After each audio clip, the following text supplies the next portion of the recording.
မင်္ဂလာပါကျွန်တော်ကတော့ကိုစိုးသူရဖြစ်ပါတယ်ကျွန်တော်တို့လူတွေကိုစိတ်ခံစားချက်အသိဉာဏ်ပို့ပြီးတော့ဖွံ့ဖြိုးတိုးတက်ပြီးတော့ EQ တိုးတက်အောင်ဘဝမှာပို့ပြီးတော့ပျော်ရွှင်ငြိမ်းချမ်းပြီးတော့အောင်မြင်တိုးတက်အောင်ကူညီပေးနေတဲ့နည်းပြတစ်ယောက်ပဲဖြစ်ပါတယ် Recharge Your Mind သင်စိတ်ကိုအပြန်ဖြစ်ပါစာအုပ်ကိုရေးသားထုတ်ဝေသူလည်းပဲဖြစ်ပါတယ်ဒီနေ့ကျွန်တော်ဝေမျှစရာအကြောင်းအရာတွေတခုရှိတယ်ပေါ့နော်အဲ့တော့ဒီအရာကတော့ကျွန်တော်ရဲ့ဘဝအောင်မြင်တိုးတက်ရေးမှာအရေးပါတဲ့အကြောင်းအရာတွေတခုဖြစ်တယ်ဒီအရာလေးတစ်ခုကိုနားလည်ထားတယ်ဆိုလို့ရှိရင်ကျွန်တော်တို့ဘဝမှာရှိတဲ့ရလဒ်တွေကိုဘယ်လိုမျိုးတိုးတက်ပြောင်းလဲအောင်လုပ်လို့ရလဲဆိုတာကိုပို့ပြီးတော့နားလည်လာပါလိမ့်မယ်အဲ့ဒါကတော့ကျွန်တော်တို့နေတိုင်းတွေးနေတဲ့အတွေးတွေပေါ့နော်ဒါလေးတွေကိုကျွန်တော်အယူဆိုပထမဦးဆုံးတစ်ချက်အနေနဲ့အတွေးတွေကိုကျွန်တော်နားလည်ရမယ်ဘာကြောင့်လဲဆိုကျွန်တော်တို့နေ့စဉ်တွေးတဲ့အတွေးတွေဆိုတာအများကြီးပဲနော်တော့တောင်းနေချီပြီးတော့ရှိတယ်ပေါ့နော်ထားပါတော့ဒီຢာကတော့အဲ့တော့ဒီအတွေးတွေကနေပြီးတော့တစင်ဘာတွေဖြစ်လာစေလဲဆိုလို့ရှိရင်ဒီအတွေးတွေကမှတစင်ကျွန်တော်တို့ရဲ့ခံစားချက်တွေဆိုတာဖြစ်ပေါ်လာစေတာအဲ့တော့ခေါင်းထဲမှာတွေးတဲ့အတွေးတွေထောင်နဲ့တောင်းနဲ့ချီတဲ့အတွေးတွေကိုရှုပ်ရှုပ်ထွေးသဘောမထားဘဲနဲ့နှစ်မျိုးလောက်ပဲသဘောထားကြည့်ပါ positive thought နဲ့ negative thought အဲ့တော့ကောင်းတဲ့တွေးနဲ့မကောင်းတဲ့တွေးပေါ့အဲ့တော့ကောင်းတဲ့အတွေးတွေးရဆိုလို့ရှိရင်ကျွန်တော်တို့ရဲ့ခံစားချက်တွေဒီကောင်းတဲ့ခံစားချက်တွေဖြစ်တည်နေလိုက်မယ်အကယ်ကိုကမကောင်းတဲ့အတွေးတွေးနေပြီဆိုလို့ကျွန်တော်တို့ရဲ့ခံစားချက်တွေကမကောင်းတော့ဘူးအဲ့တော့ကျွန်တော်တို့ရဲ့ဒီစိတ်ခံစားချက်ဆိုရယ် emotion တွေမကောင်းတော့ဘူးဆိုလို့ရှိရင်ကျွန်တော်တို့နေ့စဉ်လုပ်နေတဲ့အလုပ်တွေမှာ action တွေလည်းပဲမကောင်းတော့ဘူးဘာကြောင့်လဲဆိုလို့ရှိရင်ကိုယ်စိတ်ညစ်သွားပြီဆိုလို့ရှိရင်အလုပ်လုပ်ရတာအဆင်ပြေသေးလား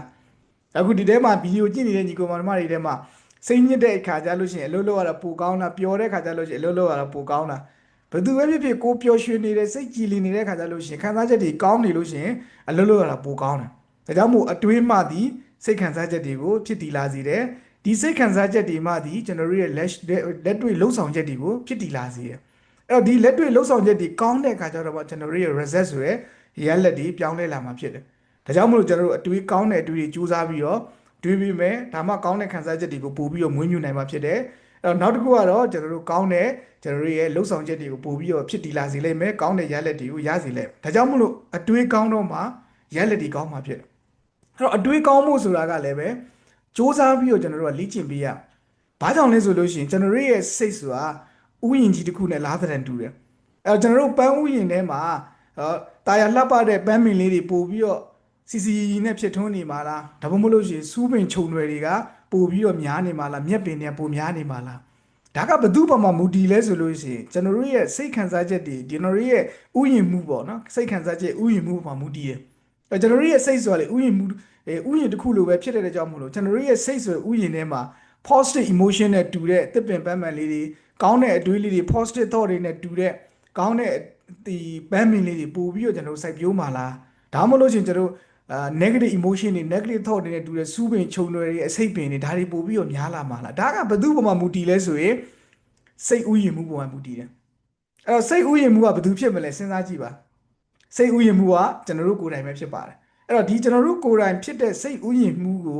ကျွန်တော်တို့ကနေတိုင်းကျွန်တော်တို့ကိုယ့်ရဲ့စိတ်ဥယျာဉ်လေးကိုပြုစုပြောင်းထောင်ပေးဖို့အတွက်ဥယျာဉ်မှုဖြစ်တဲ့ကျွန်တော်တို့ကိုယ်တိုင်ကအချိန်ပေးရကျွန်တော်တို့အများစုကခန္ဓာကိုယ်အတွက်အချိန်ပေးကြတယ်ခန္ဓာကိုယ်အလှတရားအတွက်အချိန်ပေးကြတယ်ဒါပေမဲ့စိတ်အတွက်ကျွန်တော်တို့ကအချိန်ပေးဖို့အတွက်တခါကြလို့ရှိရင်ကျွန်တော်တို့ပြက်ကွက်တတ်တယ်ပေါ့နော်ဘာကြောင့်လဲဆိုလူသဘာဝအရာကမြင်သာတဲ့အရာတွေကိုဂရုစိုက်ကြတယ်မမြင်သာတဲ့အရာတွေကိုဂရုမစိုက်ကြဘူ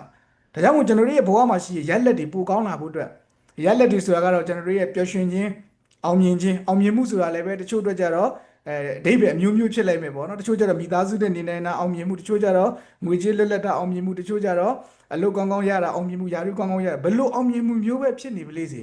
မြင်ရတဲ့အရာတိုးတက်ကောင်းမှုမို့အတွက်မမြင်ရတဲ့အရာကိုပြုစုပြောင်းထောင်ပြရတာဥပမာအားဖြင့်ဆိုလို့ရှိရင်ကျွန်တော်တစ်ပင်ကြီးတစ်ပင်နဲ့ကြည့်လိုက်ပါတစ်ပင်လို့ပြောလိုက်ပြီဆိုလို့ရှိရင်ရုပ်တရက်ကျွန်တော်တို့မြင်ရတာဒီမြေကြီးပေါ်မှာပေါက်နေတဲ့အရာကိုကျွန်တော်တို့မြင်ရအောက်မှာမြုပ်နေတဲ့အရာကိုကျွန်တော်မမြင်ရအောင်အောက်မှာမြုပ်နေတာအမြင့်ရှိတယ်အဲ့တော့ဒီအမြင့်ကောင်းတော့မှအပေါ်မှာရှိတဲ့အသီးတွေအပွင့်တွေရဲ့အရည်သွေးရလည်းပဲတိုးတက်ကောင်းမလာမှာဖြစ်တယ်အဲ့တော့ဒီရေတောင်းမြစ်ကိုပို့ပြီးတော့ကောင်းတဲ့ကောင်းအောင်ကျွန်တော်စူးစမ်းအားထုတ်ရအဲ့တော့ဒီရေတောင်းမြစ်ထဲမှာကျွန်တော်တို့အတိတ်မှာကြုံတွေ့ခဲ့တဲ့ပြဿနာတွေစိတ်ညစ်စရာတွေဒါတွေကိုကျွန်တော်တို့ကတိုးလောင်ထားပြီးတော့ဒီအမြင့်တွေထဲမှာမကောင်းတဲ့အမြင့်တွေဖြစ်နေတယ်မကောင်းတဲ့အမြင့်တွေပုတ်တိုးနေတယ်ဆိုလို့ရှိရင်အပေါ်မှာရှိတဲ့အသီးပွင့်တွေကလည်းပဲကောင်းလာမှာမဟုတ်ဘူးဒါကြောင့်မို့လို့အမြင့်ကောင်းတော့မှအသီးကောင်းမှာဖြစ်တယ်ဒါကြောင့်မို့လို့ကျွန်တော်တို့ဒီအမြင့်ကိုရှင်သန်တော့မှာပေါ်မှာရှိတဲ့အသီးပွင့်တွေရဲ့ရည်သွေးရလည်းပဲပို့ပြီးတော့တိုးတက်လာမှာဖြစ်တယ်အဲ့တော့ဒါကြောင့်မို့ကျွန်တော်တို့တွေကနေတိုင်းမှာကျွန်တော်တို့ရဲ့ခန္ဓာကိုယ်ကြီးကို train လုပ်တယ်ဥပမာ gym တွေသွားပြီးတော့လေ့ကျင့်ခန်းတွေလုပ်တယ်ခန္ဓာကိုယ်လှပဖို့အတွက် beauty salon တွေသွားတယ်အလှတွေပြည့်န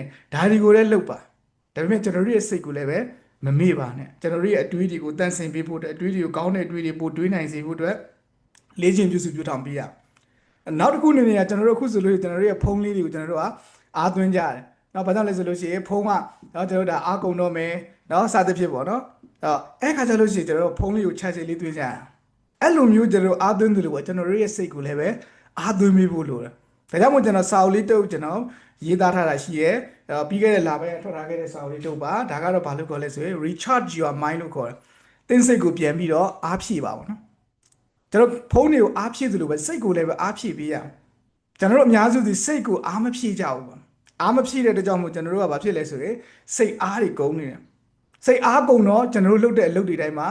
ကောင်းမွန်တဲ့အလုပ်တွေတော့ကျွန်တော်တို့စူးစမ်းပြီးတော့လုပ်ရမယ့်အရာတွေဒါဒီမှာကျွန်တော်တို့ရဲ့စိတ်အားကုန်နေတဲ့အခါကျတော့လုံနိုင်စွမ်းအားတွေ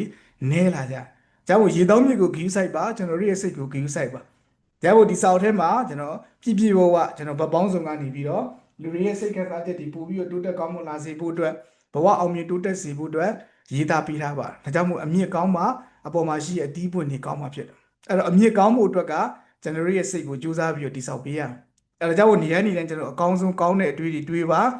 ကောင်းတဲ့ခံစားချက်တွေကိုမွေးမြူပါကောင်းတဲ့လုပ်ရက်တွေကိုပို့ပြီးစူးစမ်းပြီးလုပ်ပါကောင်းတဲ့ရလဒ်တွေပို့ပြီးတော့ရရှိလာပါလိမ့်မယ်။ဒါကြောင့်ကျွန်တော်တို့ကောင်းတဲ့အတွေ့အကြုံတွေးမယ်ကောင်းတဲ့ခံစားချက်တွေဖြစ်အောင်ကျွန်တော်စူးစမ်းအထောက်ကြမယ်ပြီးရင်ကောင်းတဲ့အရာတွေကိုနေ့စဉ်နေ့တိုင်းစူးစမ်းပြီးတော့လှုပ်ဆောင်ကြမယ်ဆိုလို့ရှိရင်ကောင်းမွန်တဲ့ရလဒ်တွေဆိုတာပို့ပြီးတော့ရလာပါလိမ့်မယ်ပေါ့နော်။ကျေးဇူးတင်ပါတယ်နောက်ဗီဒီယိုတွေမှာပြန်ပြီးတော့ဆုံတွေ့ပါမယ်ကိုစိုးသူရပါ